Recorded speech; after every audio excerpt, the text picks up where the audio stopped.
Hello everybody, this is the Pocket Passer. I'm your host, Randy White. I hope all of you are having a fantastic day.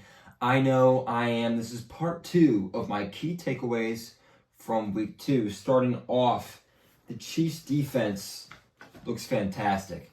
I started on kind of a more negative note yesterday, talking about how I was foolish for picking the Vikings to win because of the 3 pillars. Well, let's talk about a team that has those 3 pillars pretty well taken care of. Offensively, best quarterback in the league. Very solid offensive line. If they can just get Jawan Taylor to not commit 4 million penalties a game. Drew Smith-Schuster with New England, McCole Hardman. Good Lord. They actually called him, I heard, for some of his shenaniganery against the Jacksonville Jaguars. Defensively, Chris Jones is back, and that is huge. I mean, their defense already looked terrific last week, holding a high-powered Detroit Lions offense to just 14 points, and that's without their best defensive player in Chris Jones. Now, heading into week 2, they play a high-powered Jacksonville Jaguars team. This was a high-scoring affair in the playoffs last year, and, I mean, neither offense was able to get anything going, but that Jacksonville Jaguars offense that looked so good last week struggled mightily against this Kansas City Chiefs defense. They looked fantastic flying around making plays out in the football field. They had something like 7 rookies last year starting on defense, something crazy like that. Steve Spagnuolo is a great defensive coordinator. He's getting those guys ready to go heading into the season. And to me, the Chiefs defense looks like it's going to be a top 10 defense this year, and that is very, very scary because right now, the Chiefs offense looks slow right now. They're going to get it figured out. This is not an offense that's going to stay slow. They're not going to stay complacent. They're not going to continue to have the struggles they've had the first 2 weeks. There's very clear explanations as to why this is happening. So the offense is going to be fine. It's Andy Reid, it's Patrick Mahomes, it's Travis Kelce. Everyone, I don't think anyone's really panicking, and they really shouldn't. They're going to be fine. I am wildly impressed with the play by their defense in the first 2 weeks. If they can keep this going, they're going to be a very tough squad to beat. I picked them to go 14-3 with their loss to Detroit in mind, and I'm very much so still on that track. I don't have any doubts about the Kansas City Chiefs and what they're capable of doing down the stretch. Now, let's bounce back to a comment I made last night about Kareem Hunt visiting with the Cleveland Browns. Well, today, he signed with them. So Kareem Hunt is back in Cleveland on a 1-year deal, and that's a big signing for him. If you somehow are in a fantasy league where he hasn't been picked up on a roster, go get him. He's a very good running back. The Browns are going to use him effectively. He's going to be very good for you on your fantasy squad. I know I got him in one of my leagues. Another league, I tried to get him. Shout out to my boy Evan Russo, who I played football with, of course. I'm in a fantasy league with him. And I'm sitting there at work. I see the notification, and literally like a minute later, I get a fantasy notification, and this dude's already picked him up. I was so annoyed. Because I was ready to pounce on that opportunity to go get Kareem Hunt. I needed a running back because I had just traded. This kid swindled me, and I traded for Saquon Barkley a day before he got hurt. So I feel like I'm just getting robbed by this man. So shout out to him for just absolutely outplaying me in fantasy so far. It's been rough. So he's a dog. Love to give him a shout out. But yeah, he outsmarted me there. So if you don't have Kareem Hunt on your team, if Kareem Hunt hasn't been picked up, go get him. I know this isn't really a fantasy football show, but go get the man. He's going to be good. Great signing for the Cleveland Browns to kind of do their best to replace the best pure running back in the league in Nick Chubb. So good job by them. And now let's segue to another running back. This one not injured, this one not newly signed, but newly drafted, a rookie running back over there in Atlanta. Bijan Robinson, guys, is a special, special player. As a Packer fan, obviously, I watched that game. I watched him run. He is incredible. I mean, just in his second game, he made some amazing plays in his first game. And then in the second game, they gave him the ball a little bit more on that 4th and inches. The 2 jump cuts he made, good Lord, that man can move so elegantly. His vision is terrific. He's just a really, really good player. And hopefully he's going to be someone that's going to be awesome and fun to watch for years to come, because he looked fantastic against Green Bay. He looked great against Carolina. He's going to continue to be terrific. He is already, I think, the best skill position player on that Atlanta Falcons offense. He just looks incredible. So shout out to Bijan Robinson making such a huge impact as a rookie. He just looks phenomenal. He looks really, really good. And I almost regret not drafting him in fantasy. He's gonna be a weapon for sure. Now let's jump to the other side of the ball. So the Cowboys defense is a Super Bowl caliber defense. I mean, there's stars all over the place. I've talked about why I had the Cowboys winning the division, all right?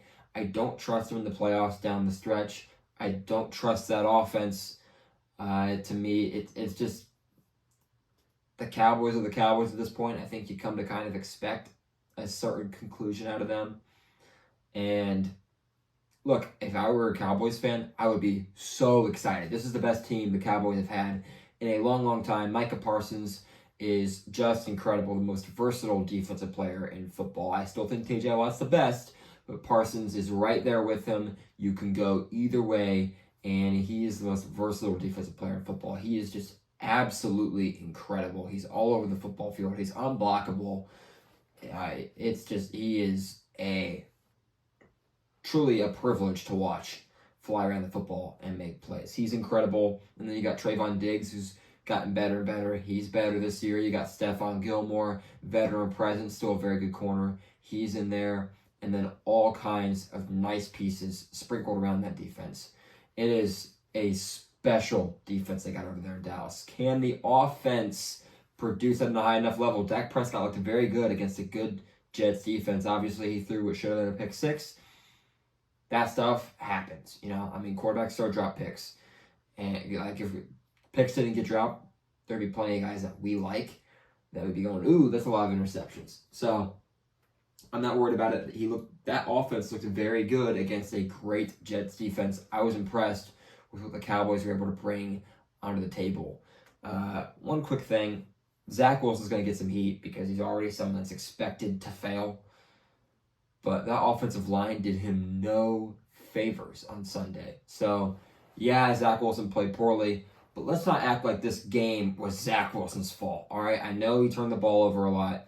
It was ugly. It was just bad football, but that entire offense, I mean, the offensive line got dominated at the point of attack all game long. They couldn't win the line of scrimmage. I don't care who you are. If you can't win the line of scrimmage, you can't win football games. Your team will go as far as your offensive line takes you.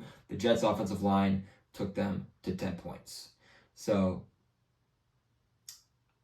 there's a lot of stuff that got to get fixed. Even if Rodgers was there, it's not a pretty sight for that New York Jets offensive line. This offseason, there is a clear goal in mind, and that is O-line, O-line, O-line, O-line, O-line, O-line, O-line, O-line.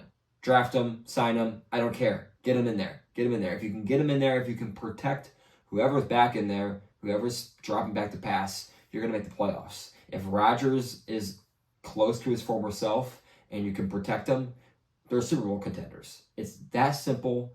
You got to get that front 5 right on the offensive side of the ball.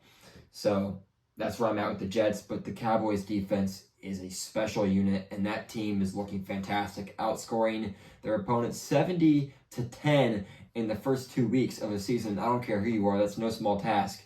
That is a very impressive start to the season. We've seen this from Dallas. I'm not overreacting completely to them.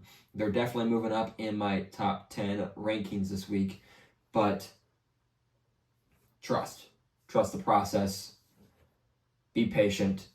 This is still the Cowboys. So I want to kind of see sustained impressive football. I'm not saying you got to outscore guys 70-10 over the span of 2 games. I'm not saying you have to win 40-0, 30-10. That's not going to happen. The Cowboys are going to lose football games this year. It's bound to happen. It's a promise. But can they not have those stinkers where it's teams that you got to beat big moments, and guys have to show up in those big moments. That's something the Cowboys haven't done since I've been watching them play football. If they want to get to the next level, it's something they need to do. So keep an eye on that Cowboys team. They are absolutely a Super Bowl caliber roster, and that is no joke. They are a very good ball club.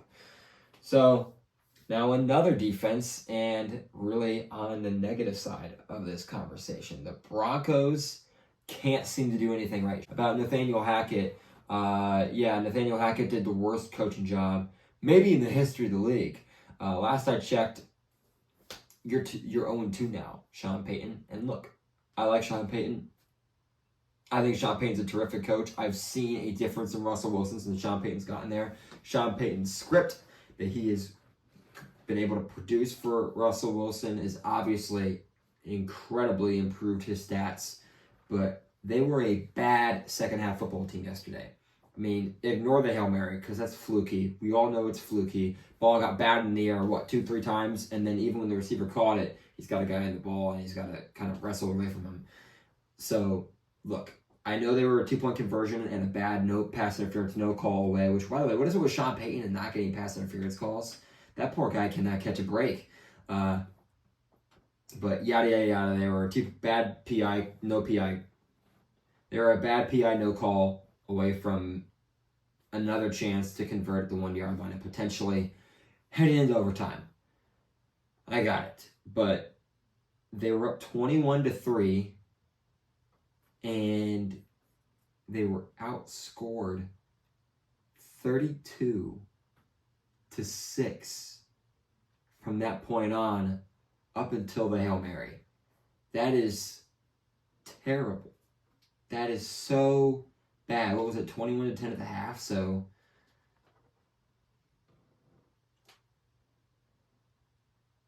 25 points. 25 points in the second half, something like that. Yeah, that's unacceptable.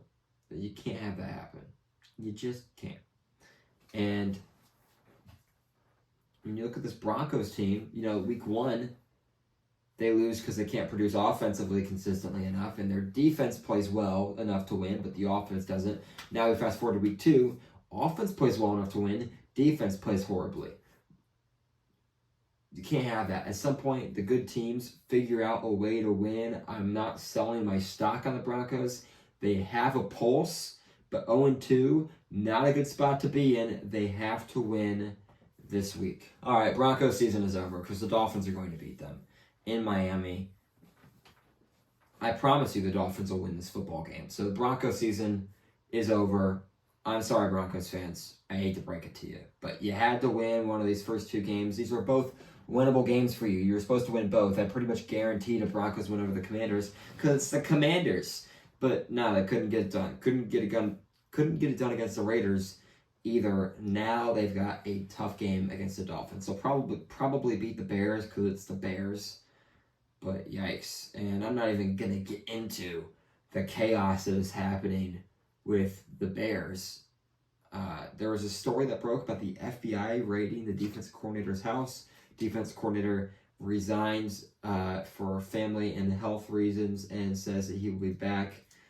Some kind of very concerning allegations that were rumored, but then I believe it was either Ian Rappaport or Adam Schefter tweeted that the FBI did in fact not raid his house. There was no raiding. He's not under investigation. The NFL's not involved. Whatever it was, I don't know what's going on. So I'm honestly just going to keep an arm's length distance with this one and just let the facts sort themselves out. But I thought it was very interesting. Bears lose their defensive coordinator. And now the team the Broncos lost to, that they should not have lost to. How about the Commanders? 2-0 to start the season. Their defense did not look good to start, but they really picked it up late in the game, late second half, and then late first half, and the entire second half, that defense played good football. Brian Robinson ate the Broncos defense alive. That Broncos defense just point blank didn't look good. They moved the ball up and down the field. Sam Howell has looked quite good these first 2 weeks. throwing for 202 yards in week 1 against the Cardinals, and then 299 yards against what was supposed to be a very good Broncos defense, 2 touchdowns, no picks, and a 69% completion percentage. That's right, the Cardinals played the Commanders' offense, way tougher than the Broncos did. I don't know what's going on with Denver. Sam Howell looks good. The Commanders suddenly look good. I am confused, but I'm here for it. I like Sam Howell. I'm happy Eric Bieniemy appears to be finding his way with the Commanders. That offense is finding its legs, it appears. Brian Robinson is a beast. Terry McLaurin is a dog. And Sam Howell got some potential. So I think I'm going to actually enjoy watching this Commies team play. I know we made fun of him in the offseason when I had a chance on. And I will not hesitate to crack some Commanders jokes. But there's some players on there I like. Obviously, I like Terry McLaurin a lot, Chase Young. So it would be cool to see them have some success under new ownership with Eric Bieniemy at OC. So I have been impressed with the Commanders. And lastly, not on my list of things I planned on talking about, but again, did the same thing yesterday. You know me. I'm a rambler. I'm going to get off topic just a little bit. I have been very impressed with Mac Jones. Mac Jones has looked really good. He's played good football. I can't remember if I said it yesterday, so I'm just going to go ahead and reiterate it today. But, I mean, a late 4th down throw to Gesicki, just a little short. They pitch it. Cole Strange, the lineman, takes it within inches of that 1st down marker. Mac Jones, once again, so very close to willing a game-winning or game-tying drive. Late in the 4th quarter, did the same thing against the Eagles where he threw an incomplete pass on the sideline out of bounds where the receiver didn't get both feet in. On a 4th and long, he delivers a good throw. Mac Jones, with an actual offensive coordinator, he looks good. He's delivering accurate passes. He's making right reads. The offense is moving the ball. He's got very limited offensive talent. Ezekiel Elliott is getting carries for this offense, and he's washed. Like, they're not in a good spot right now. The offensive line could be better. Hunter Henry's a good tight end. Yes.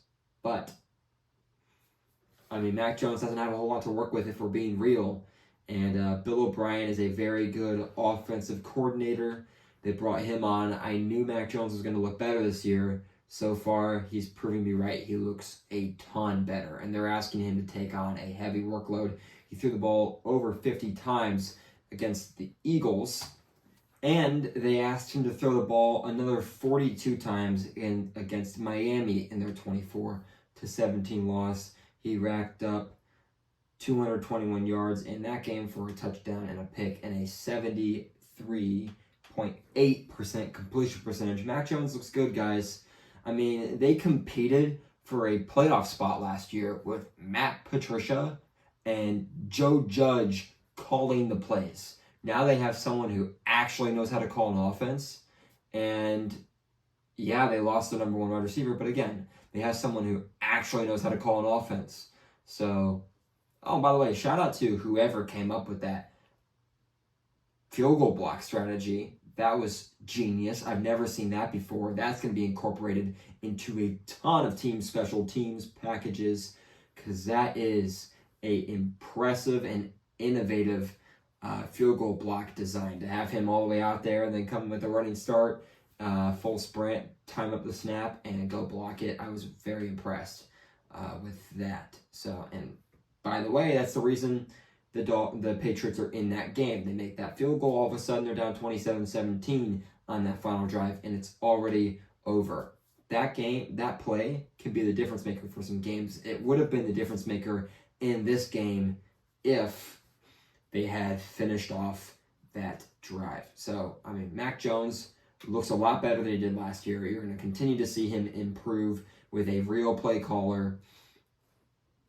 And on that note, that is pretty much going to do it for my quick recap of week 2 of the NFL season. You'll see me sitting at this desk, running my big mouth about everything I think went right and wrong next week on my key takeaways. So until then, I appreciate all of you for watching. If you enjoyed this video, leave a like. If you want to see more, subscribe. If you want to be notified when I post a video on YouTube, go ahead and hit that bell icon. It's going to notify you every time I post. Leave a comment if you think I said something dumb or if you want to hype me up. I don't really care what you say. Say hi for all I care. Drop a comment if you would like to do that, and go ahead and check out my pages on Instagram and TikTok, where I also post both short clips and memes and just kind of quick thoughts as I'm watching games or over the course of a week. Thank you all so much for watching. I will see all of you in the next video.